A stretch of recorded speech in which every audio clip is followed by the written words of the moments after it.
Interphase Video presents Fairfield Today. Brought to you by Fairfield Federal Savings and Loan, Fairfield Medical Center, Fairhope Hospice and Palliative Care, the Fairfield County Board of Developmental Disabilities, Dagger Law, and the Frank E. Smith Funeral Home. Welcome to Fairfield Today. Hello, I'm Kim Shook, Community Education Coordinator here at Fairhope Hospice and Palliative Care, home of the Pickering House. And we are out in front of the beautiful Pickering House this morning, and we have Kristin Glasure, our president today. Welcome, thank you. And Twila Summers, our volunteer coordinator. So we're going to find out all about our volunteer program here at Fairhope. So welcome. Welcome, thank you. Welcome, Twila. Hey! Well, let's just get right into this. Okay. Tell us about the program and how long you have been here at Fairhope. Okay. Well, I started out as a volunteer, and then I moved up into the volunteer manager spot in 2006. So I've been here almost 15 years. Great. And what is your role? Tell us about your title and your role. What you do. Well, my role is to find volunteers, train volunteers, and then put volunteers to work. Great. And so what is your experience of how long that you've been doing this, of some things that you've been doing? Well, like I said, I've been here about 15 years, and so we train our volunteers to do many things. We train them to sit out at the front desk, and so we're always looking for volunteers that can sit there through the week and on weekends. And we also train our volunteers to do respite care with patients, whether that be in the Pickering House, in their homes, or in facilities. And then we have volunteers that do other things, like they work out in the gardens, they help out with our events. Yeah. But they pretty much do everything except for that direct patient care. Just as companionship too. Yes. That's good. And tell us, Kristin, you started around the same time that Kristin. I did. Twila and I go way back Yeah. together. Yeah. So when you were a volunteer, I started with Fairhope as a social worker. So we've been together a long time. We have. We have. And also Rick had been one of the first volunteers that I trained when I was in that position. So when you were acting as a volunteer, then I came in as the social worker. I also saw bereavement, did bereavement with families, and then also helped coordinate and train the volunteers. Sort of like your role now is what I did then. We were much smaller, a lot less volunteers. So you've really done a great job just growing the whole program. Well, thank you. And it's kind of neat. You know, it's always neat when you work somewhere where you have a story with somebody, and then that somebody becomes the CEO and president.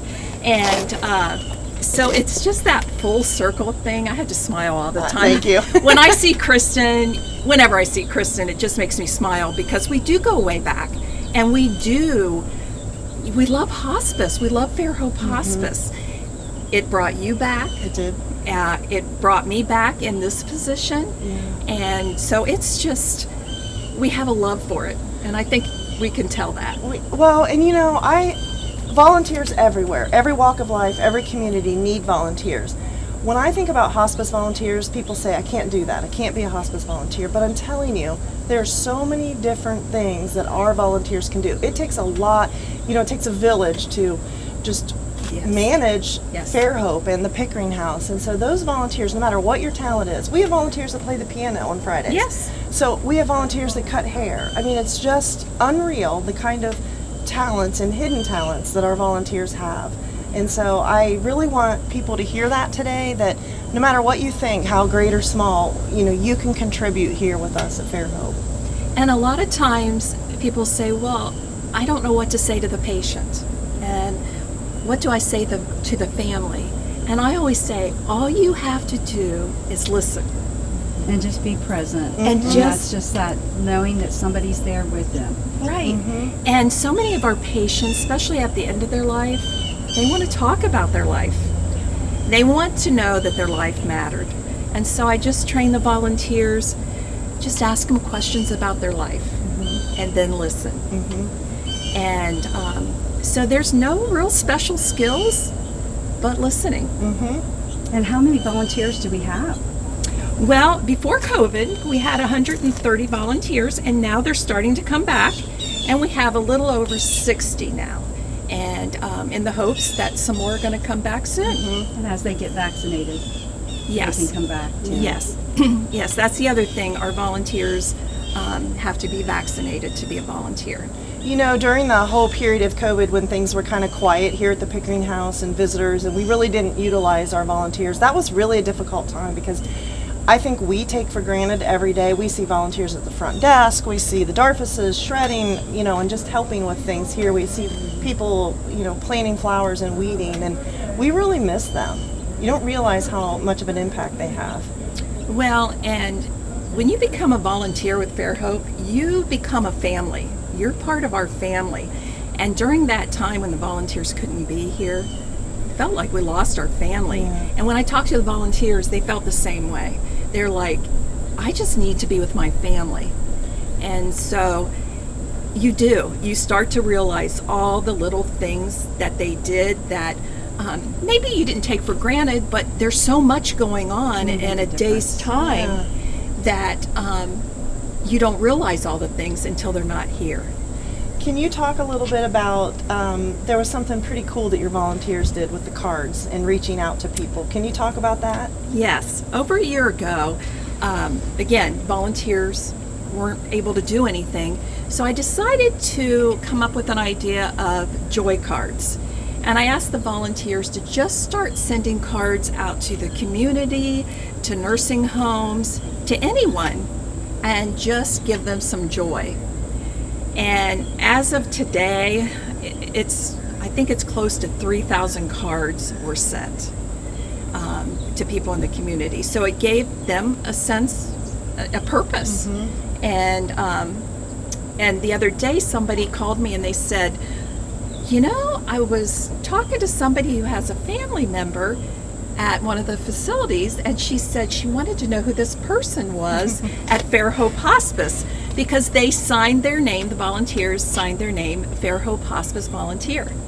And so she wanted to let the volunteer know that it was very much appreciated. Oh, that's great. Yeah, so that was nice. So do we have a program where they can come and learn how to be a volunteer? And I know that's kind of been delayed a little bit, but you can talk a little bit about what it takes to be a volunteer. Sure. Our training has been on hold because of COVID, like everything else. But we are kind of looking into some other ways of training so that we can get people trained. So if you are interested in volunteering, please call the Pickering House and ask for Twila, and we will get you out an application, and I'll reach out to you. I've been through teaching the trainings and involved in the trainings, but, you know, can you talk a little bit about what we teach the volunteers, things that they'll know? Because some of them may feel kind of nervous or afraid to go into a home, so what do we help them learn? Well, during the training, we go over several things. Kristin will come in and she will talk to the volunteers a little bit about the history of Fairhope and a little bit about our veteran program. And then a social worker will come in. Social worker will come in and talk about what a social worker does for Fairhope and answer some questions that the volunteers may have about family dynamics. And then a nurse comes in and she talks about pain control and what we do and how we take care of our patients. A chaplain will come in and what his role is at Fairhope. And volunteers will come in and you can ask them anything you want and you can shadow with them. So we never put you out there on your own if you don't want to be there by yourself. And there's always someone to reach out to. If you're in a home and you're not comfortable or you have a question, you can always call. We're here 24/7, 7 days a week. So we are your lifeline. And you are taught that in class. You're given the number. And anything happens wherever you are with a patient or whatever you're doing, even if you're outside of the Pickering House and you need our help, you just dial that number and we'll get to you. And I know when we've been out in the community doing community events, we utilize the volunteers, and it's just a great support to have them with us too when we're out in the community. So Yeah, I forgot about that, Kim. Yes. Yeah, they do marketing events, And and yes. Kim uses them. Yeah, we use them at the fair. Fairfield County Yes. Fair will be coming up, and they'll be seeing our volunteers there. And so, yeah, it's just great to have them with us to help present our mission and our story of what we do, and Well, just share with the community. excuse me, they're so passionate about what they do. And I think a lot of times you're going to see volunteers who have had a loved one that went through, that was with Fairhope Hospice. And so at some point they come back later and say, okay, I'm ready. And I think that's why we have so much success with them in the communities, because they're passionate about what Fairhope does. They sure are. And yeah, Fairhope is our best advertisement. I mean, when they have had a loved one on, they'll say they got such great care that they just want to give back. And then they want to be that person that maybe a volunteer gave to them while they were on service. And that is a comfort for them to volunteer to give back to the support that they received when they had a patient, Yeah. a family member Yeah. on service. And any of you that are interested, we don't put a amount of time that you have to volunteer every month. We'll work around your schedule, because we know life gets in the way, you have families, there's sometimes health issues. So don't be afraid to call if you only think that you can give an hour a month. We'll take it. We'll take that And hour. what's that number they should Yes. call? Yes, if you're interested in being a volunteer or information about Fairhope, just call our number at 740-654-7077, or check out our website at fairhopehospice.org. Also, like our Facebook page. We're very interactive on there, interviews with our staff and our volunteers. And also, our toll-free number is 800-994-7077. So thank you for tuning in, and we'll be right back.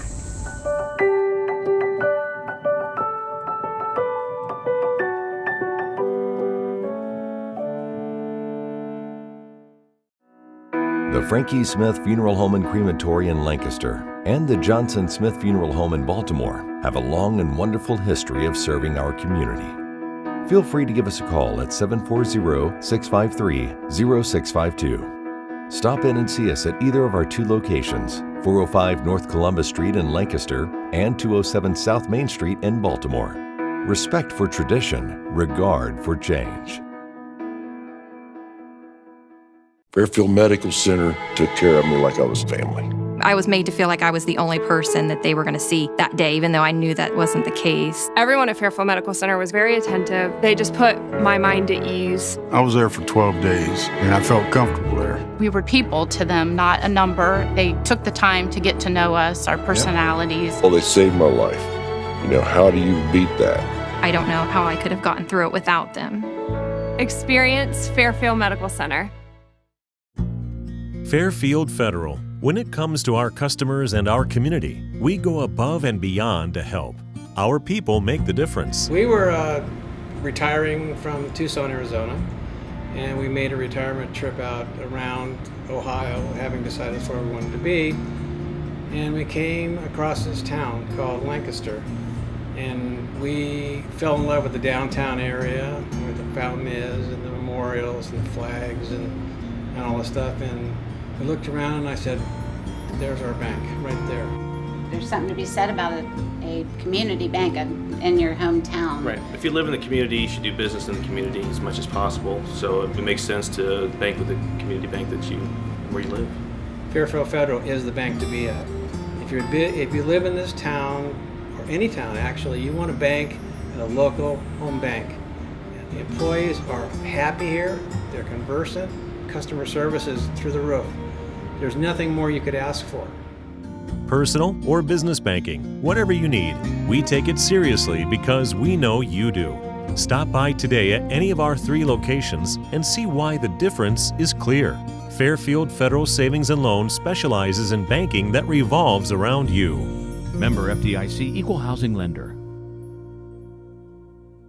Life is unpredictable. That's why estate planning is important. Estate planning provides you comfort and peace of mind knowing that you're taking care of your loved ones and ensuring your legacy lives on just as you envisioned. You lived a life that is beautifully and uniquely yours. You deserve an estate planning attorney who understands that and creates a plan as unique as you and in the best interest of your loved ones. You deserve the local, trusted, experienced attorneys at Dagger Law.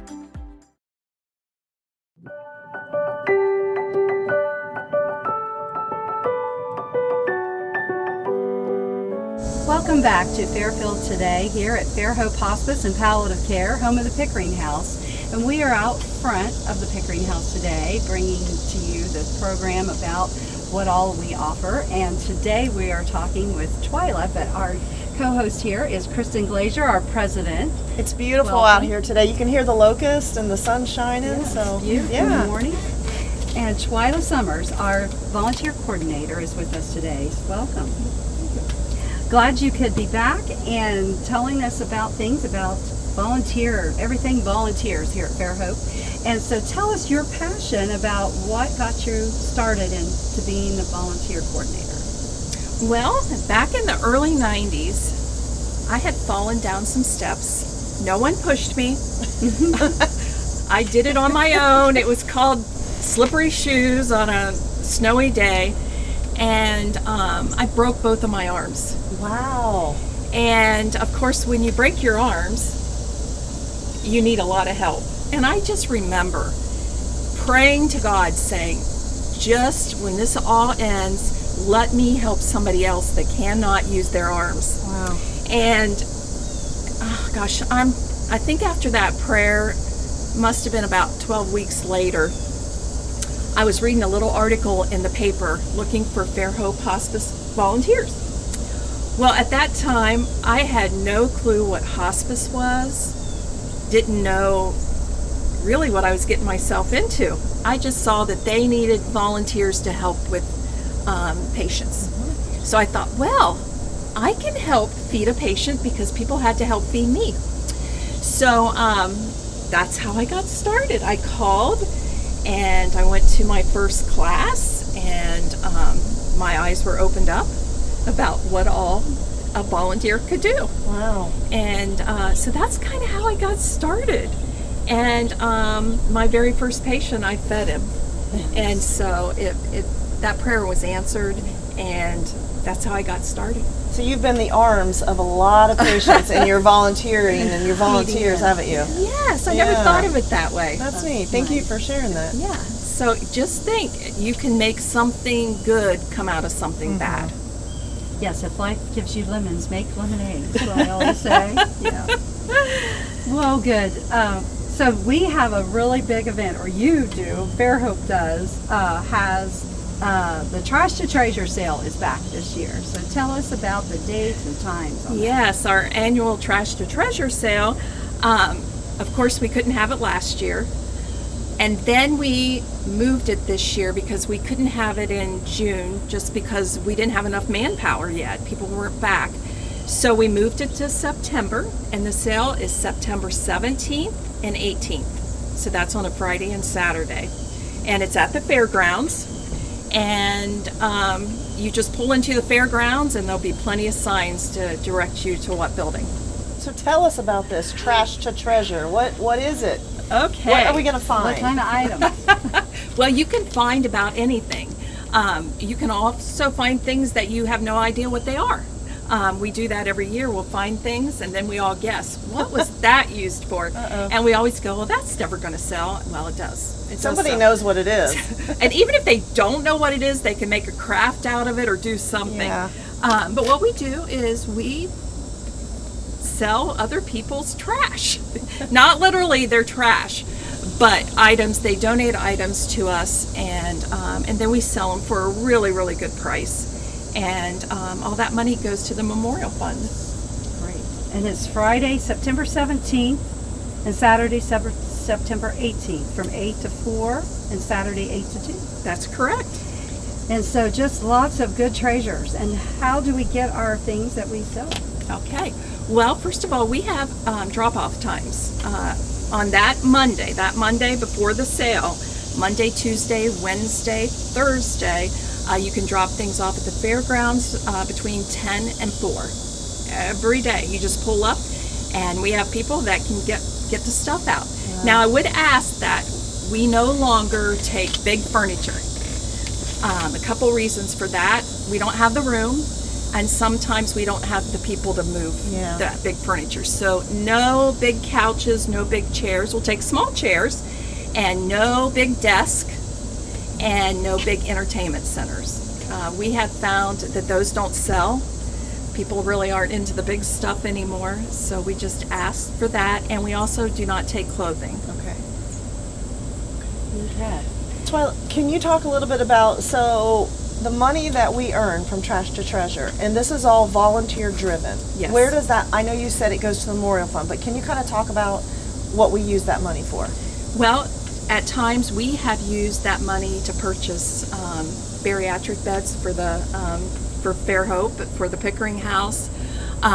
We have done other things that, any need there is, we try to provide that. Sort of a big need, maybe something that is very important, but something we wouldn't necessarily think to buy, so it's a purchase from the volunteers to our families and staff to help. Yes, okay. yes. So that money goes strictly for the needs of our patients. And what have you purchased, or what has that money went towards in the past? Well, we bought a bariatric bed. Bariatric bed. And we've done a couple other little things, so that's what the money's. Okay. And so tell us now where at the fairgrounds this is? Well, you just pull into the fairgrounds. It's the big red building on the right-hand side, but we'll have signs. We'll have signs to let you know where to go. And lots of volunteers there to help. Yes. What other things do we do, does the volunteers do? Okay. We honor veterans. We honor veterans, and Kristin really got that program started, and she used a lot of volunteers, and now a lot of volunteers are participating. Yeah, that's a really special program, and so when I started here 5 years ago, it had just kind of gotten off the ground, and so what we've been able to do is we recognize and honor people who have served, hospice, for the most part, Fairhope patients who have served in the military at end of life. A lot of them came home and didn't really get any recognition for their service, and so we honor them for that. It started out with just a couple of us. We'd run down to the room or run to someone's home and do a special presentation. We've gotten to the point with our volunteers that all we have to do is pick up the phone and call, and in minutes we've got 5 or 10 volunteers that are coming here, going to a home, and we are honoring that veteran, and it is so incredible. And that is another way that you can volunteer. If you are a veteran out there and you would love to honor other veterans, give me a call, and we'll get you going on veterans. You don't have to do anything else if you're not interested, but if you would like to honor a veteran, please give me a call.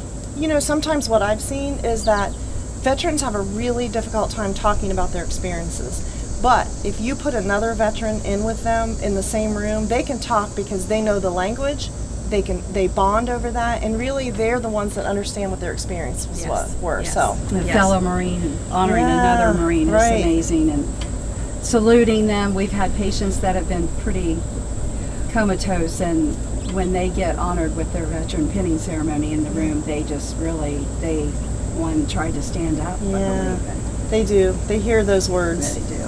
But to do our veteran pinnings, you don't have to be a veteran. So I'd like for you to know that too. A lot of our volunteers that show up, they just want to show up and say thank you to the veteran, to their family, especially to their wife that lived with a veteran, and some of them know what they went through. So if you are interested in any part of the veteran program, please give me a call. And I know there in November we'll be doing a lot of veteran pinning ceremonies in our facilities. Right. I know previous years we've honored about 300 to 400 veterans over the years each year. And so it's just amazing to be able to go into the nursing homes and honor those veterans. Very special. It is. It's amazing. And I know we have partnered with Freedom's Never Free and honor those veterans there at that event at the fairgrounds the first week in November. So stay tuned for that information coming up. All right. Anything else? We offer this No One Dies Alone program. So tell us about that. Well, we started the No One Dies Alone program several years ago. And what we try to do is if we have a patient on our service whose family can't be there or maybe there's no one left because they're older, we put volunteers and staff, we've used staff too, to sit with the patient as they're dying. And so that might be something you're interested in too, just sitting with a patient that's at the end of their life. And that's called, like you said, the NOTA program, or No One Dies Alone. And I think how that's a little different is sometimes that happens pretty quickly. We may get a call from a facility at 10 at night and they say, you know what, so-and-so's just not doing well, and the family just really can't be here, and they just want someone to sit with them, just be with them. So we put calls out, and then we have particular volunteers that respond, and they go directly, and sometimes they'll spend the whole night, a couple of hours. I mean, it's so important. That's good. I know it takes a special person for that, and there's some families that either can't, their circumstances, they can't get there or be there, so it's just good to know that we have this opportunity in our community to have a volunteer sit with a patient. Yes. So and the volunteer feels very honored when they've been chosen, when it all works out, that they can be there. And I've had several of them say, oh, it's such an honor that I was chosen at the end of somebody's life. It's privilege. It is, because there's so many people there at the beginning of life, and so to be chosen to be there at the end of the life, it's just a real honor. So tell us any other stories or an experience that you've had with a volunteer going to a patient's home. I know Rick has had lots of experiences that he's reflected on, and being a volunteer, he's experienced things like when the dogs are there, you know, a patient has a dog, and it's just a comfort for the families to be able to have volunteers come in and sit while they go shopping or things like that. So, well, we had something going on not too long ago where a family needed a volunteer 3 days in a row to sit with the loved one. And so, you know, we try our hardest to get people that can get in there, and it all worked out, and we did. And we got in there, and I just got a text from one of the volunteers who said, oh, it feels so good to be volunteering again and being with a patient. So it's very fulfilling. Yes. So like Kristin said, sometimes things happen quickly, and you learn that in training, that if we can predict it's going to happen, we'll try to get you in there, give you some time. But if not, sometimes things are last minute. Yeah. Okay, let's recap. We've got our Trash is Treasure sale, September 17th, 8 to 4 at the fairgrounds. And we're making bargains, aren't we? Oh, yeah, sure. All right. And Saturday, September 18th, 8 to 2. And drop-offs throughout the week there at the fairgrounds. Yes. So anything that you want to donate for the Trash to Treasure is just great. We would be grateful to have that. And if you have something you think, I don't know if they'd take that or not, call here and ask for me, and I'll let you know if we'll take it or not. Yes, Twila's number is 740-475-0657. Or you can call Fairhope Hospice here at the Pickering House, 740-654-7077. Or check out our website at fairhopehospice.org. Follow us on Facebook. We are very interactive on there. And also our toll-free number, 800-994-7077. And remember, celebrate life. Interphase Video presents Fairfield Today. Brought to you by Fairfield Federal Savings and Loan, Fairfield Medical Center, Fairhope Hospice and Palliative Care, the Fairfield County Board of Developmental Disabilities, Dagger Law, and the Frank E. Smith Funeral Home.